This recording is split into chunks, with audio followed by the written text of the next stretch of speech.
生命咧唔好浪費一分一秒，生命咧唔好浪費每一分每一秒去思考一啲從來唔喜歡你嘅人。你要知道喺呢個世界上面，無論你做到幾好，都會有1/3嘅人喜歡你，1/3嘅人好憎你，仲有1/3嘅人係你要同佢提升，佢先開始接受你。我哋永遠只係選擇呢1/3嘅人。喂，係咪你錯？係咪我錯？唔知道，呢個就係人與人嘅特性。喺唔同嘅階層裏面就會出唔同嘅人，相反喺唔同嘅範疇裏面就會有唔同嘅花朵。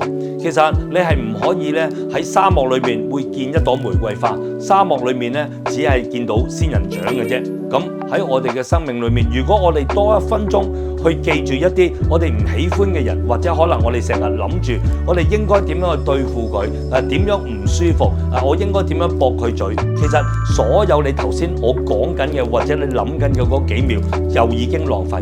點解嗰1、2秒或者可能嗰幾秒唔可以諗我可以更快樂，我可以更開心呢？你記住喺呢個世界上面最能夠影響你生命嘅就係你自己同你自己講緊嘅對話。好片記得俾朋友